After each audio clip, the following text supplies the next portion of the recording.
and welcome to the channel. I'm Lexicon, and today I thought we'd make another trip to TV Tropes. You all seem to enjoy my Mary Sue video a lot, despite a few errors, so I was inspired to do something in a similar vein. I headed to the website and clicked the random trope button, and this is what I ended up with. Tall, dark, and handsome. So let's see how I do on that front. Reading through the TV Tropes article gave me the idea to try something a little bit out of the norm. Tall, dark, and handsome people tend to be male and, ironically, very pale. So while I did include the classic white guy in a suit with a rose, I also decided to go for a design that subverted expectations, which was this handsome lady here. Now, depending on how you look at it, this trope was either a really good option for me or a really bad option for me, because I don't exactly get what makes someone handsome. But whatever did come out, I was really happy with because I ended up liking their character designs a lot. The guy I ended up having a little bit of trouble with, and I wouldn't say he fits the bill exactly, but he does look like a very friendly and charismatic person. I imagine he's very nice to hang out with and probably does very well at his job despite seeming a little bit laid back and maybe a little bit out of touch with what he's supposed to be doing. These suits, though, they were very fun to draw. I don't often draw suits, and well, I'm not the best at clothes, but I do love drawing them, and I tend to do better at, say, dresses or really women's clothing in general. I don't draw a whole lot of men, which is a problem because I want to learn how to draw men. It's just I started out with women, and I never really strayed out of my comfort zone whenever I was younger, and that has really put a damper on my growth as an artist.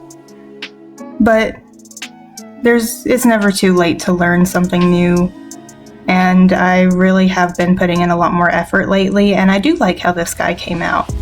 I feel like I got the anatomy a lot better than I usually do, and he does look very nice. I also just relished going for this sleek business-like style because I usually draw things like fairies or mermaids or just general fantasy things. I don't draw a whole lot of modern clothes, so these types of exercises are really good for me, and they often end up a lot more fun than I think they will. I do like drawing new things because it enhances my skill set, and in the end I'm just able to do more, which is the whole point of having an art journey in the first place. You need to learn how to do new things and step outside your comfort zone, which is not easy, but it's always worth it. Back to the topic at hand, I feel like this tall, dark, and handsome archetype could have probably been the precursor to the bad boy. I have no evidence to back that up. I did try to look it up, but I couldn't find any connection between the two, so I'm probably wrong, but that was my first thought whenever I started drawing these guys. I was like, I know how to draw bad boys, because, I see a lot of them in modern media, high schoolers, college dudes, even adult men sometimes fit into the mold. This trope in particular, though, it feels a little bit like the bad boy's older brother in a way. They're dark, brooding, and mysterious like a bad boy, but they're also more stylish, more put together, refined. They're a gentleman, but in a dark, seductive way. These types of characters tend to have a lot of personality despite having to stick to very close guidelines in order to fit. Or maybe I'm just conflating personality with charisma. Either way, they really seize the screen when they appear, and they can be utilized in several different ways. I think in particular, the tall, dark, and handsome archetype works well with the villain role. While they do make a good love interest for your soap opera, everyone likes a charismatic villain. While some may go for the larger-than-life approach to gain ill-placed sympathy, the tall, dark, and handsome appeals to those who like an elegant, level-headed antagonist. The air of refinement also adds to how threatening we perceive them, since they seem like intelligent, rational people. They're also able to appeal to other characters, which is something that can be a real threat when it comes to social conflicts or really just conflict in general. You don't want people siding with your bad guy, after all.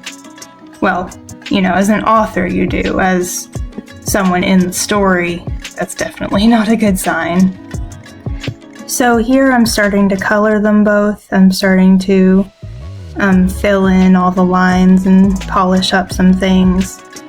I make the canvas a little bit smaller, clean up the line work just a little bit where it's a little less than smooth.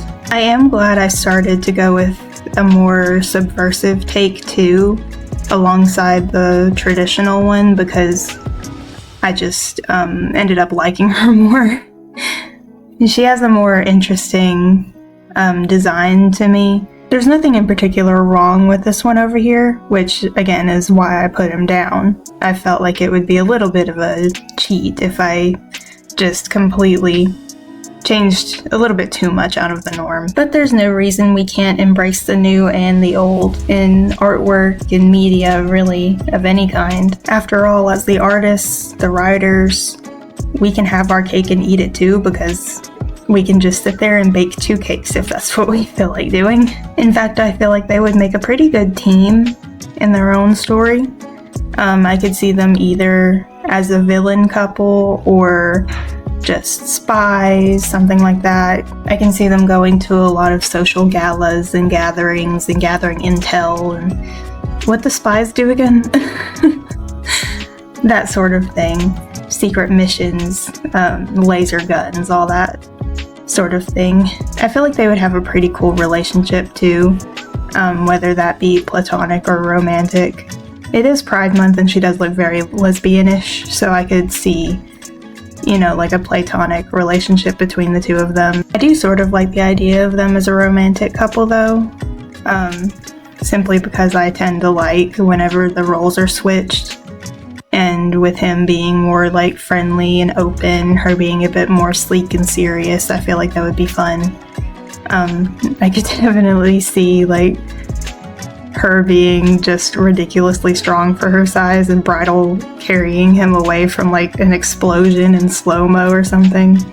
They would make for a good like action comedy, I think. I would definitely watch it anyway. Or I mean, heck, maybe they're like me and they don't really care either way about that kind of thing. They're just out there to be buds and shoot people, and that's cool too. What do you guys think? Do y'all have a storyline in mind?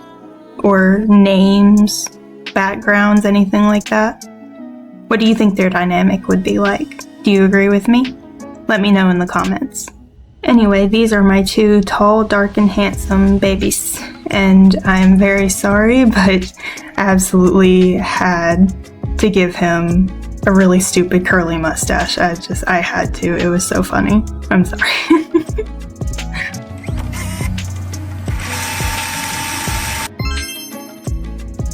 Now, I was originally going to do just that first pair, but the female version was interesting enough to warrant a bigger portrait from me. I took a little bit more time with her lines this time, and I also tried to make the suit look a bit more put together. I also gave her a bit more of a masculine face this time to better fit the general tall, dark, and handsome archetype, but I kept her feminine aspects too. So here I am starting with another rough sketch. I keep referring back to the old one to make sure I don't veer too far off of what I did before, even though I do want to make a few changes to her proportions, her posture, stuff like that.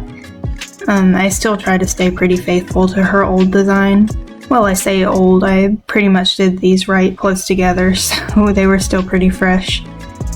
But I didn't want to change her too much. I put a bit more effort into the kinky curls this time. I made them smaller and just more detailed overall. I feel like it adds a lot of character to the hair. Finishing up with Our Lady here, adding a little bit more shadow, blending it out.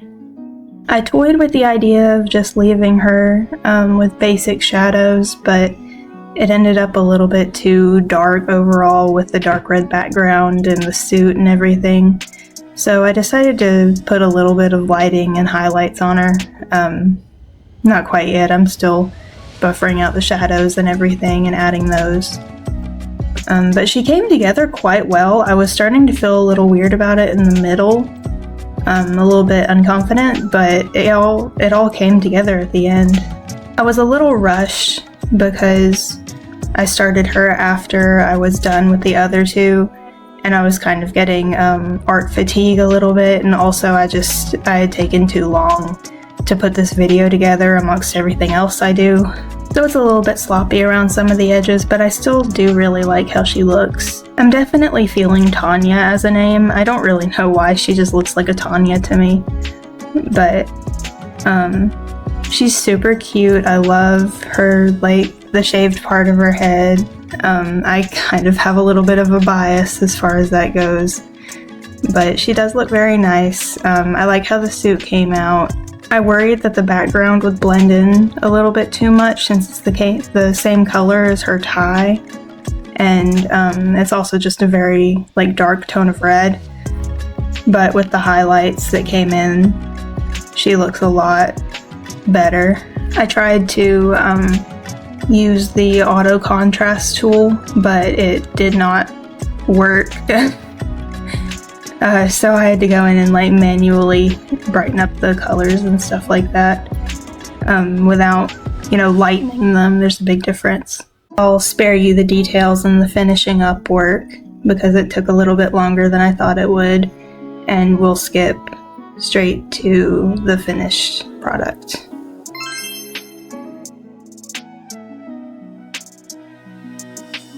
So this brings us to the end. As always, thank you so much for watching. If you had fun here today, please consider leaving a like and subscribing. With that said, I'm Lexicon, and I'll see you next time.